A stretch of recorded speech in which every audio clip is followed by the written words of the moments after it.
It never fails. When you need to get someplace quickly, there's always something slowing you down. Life in rural Vermont means often dealing with a truck full of hay in front of you.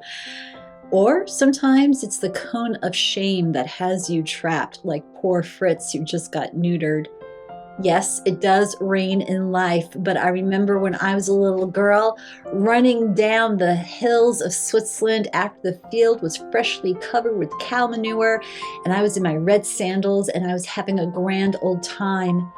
We have to find the joy in life.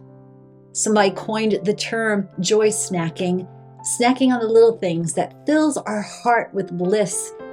For me, it's going to an antique store and discovering all these treasures from the past, or going to the local store to hear the baby chicks chirping.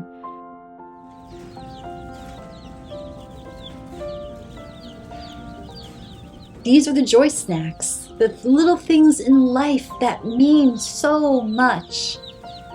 Yes, the rains will come, and soon we too will find ourselves leaping like this deer for joy. Welcome to Old Stonewall Farm. Come as we explore how to find more joy in life. I tend to fill my days up with lots of reading from Ralph Waldo Emerson, Emily Dickinson, Henry David Thoreau, Robert Frost. So when I come across a quote from somebody I'm not familiar with that really resonates with me, I get excited and I wanted to share it with you. And the other day I was reading something and it was from a gentleman named Henry James, and he was a philosopher, psychiatrist in the late 19th century. And he was addressing a group in Harvard University. They were about to graduate, and he was addressing this club. And he said in his speech, he started off with telling the students, do not be afraid of life, but believe that life is worth living. And when you do believe, it will be so. And I think sometimes we underestimate or we forget the power of belief. That if you really do hold on to something and believe it with all your might, then it does happen. It does make things better. So when he was saying to these students, don't be afraid of life, but believe that life is worth living, I really took that to heart, because I think more and more we need to have that incredible belief. And I think that is why I have been so enthralled with that idea of joy snacking that I mentioned earlier. I came across an article a few months ago that said, time to have a joy snack. So I thought, me always looking for the latest recipe, I thought it was going to be a recipe for something healthy that would, I don't know, raise my blood sugar and give me that high. So when I clicked on the article, it turns out it wasn't a recipe at all. It wasn't an actual snack that you can eat, but it was a term that was coined by a gentleman. And he coined the term joy snacking to make us more aware of the little things, the little snacks in life, the little moments that give us joy.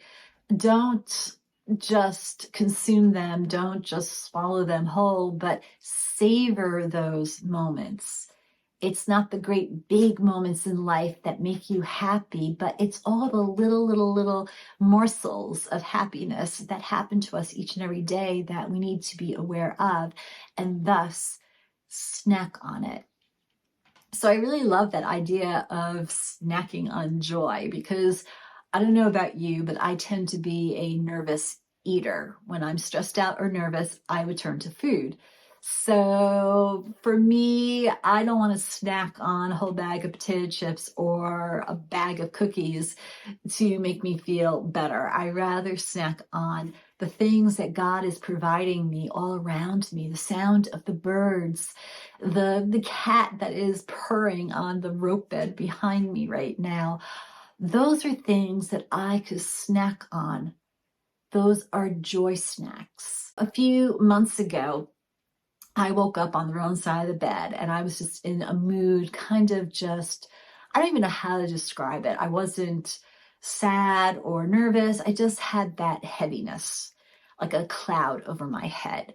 So I had to go to the store and get chicken feed. So I pulled into the parking lot, and just then it began to pour. And I didn't have an umbrella, so that just added to my mood. But as soon as I walked into the store, I was greeted with the most beautiful sound of baby chicks chirping. I didn't even enter fully into the store. I was still in the entryway, and you could hear the chicks. And I just realized that that was all it took to turn my day around. And of course, I made a beeline straight to the back of the store to see the baby chicks. I wanted more chickens so badly, but we're good with the 4 chickens we have now.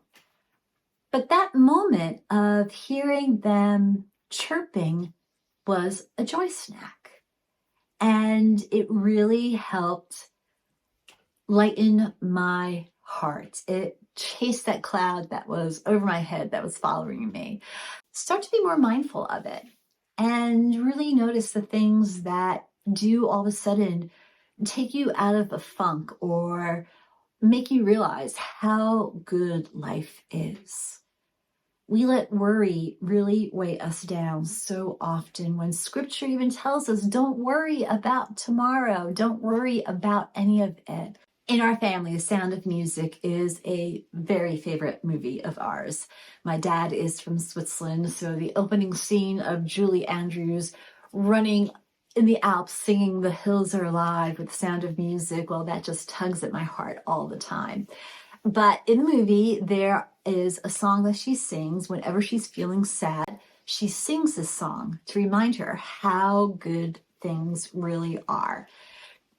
Raindrops on roses, whiskers on kittens, bright copper kettles, warm woolen mittens, brown paper packages tied up with string. These are a few of my favorite things. So that song is basically about her joy snacks. So I would love to hear what your joy snacks are. For me, it is listening to the rain, listening to the birds, and maybe, just maybe, if I really feel like it, I might take a little bowl and put some graham crackers in and crumble them up and pour some milk in it. That was one of my favorite snacks that gave me comfort when I was a child. It was really good at first, nice and crunchy, but the best part of the graham crackers and milk in the bowl is when it gets nice and mushy at the end, and then you just have like this graham cracker mush to like eat. So that's an edible joy snack of mine. And remember, life is worth living. Believe in that. Do not be afraid of life. Do not be afraid of the worries or the fears or what tomorrow will bring. There's so much joy that we can snack on today. And so do that. Open your eyes, be mindful of the goodness that is all around. Thank you for coming to Old Stonewell Farm. If you haven't already, please subscribe and share this with friends and family who might need to hear this message of joy snacking, finding those little morsels that can make your day even better. So until next time, God bless.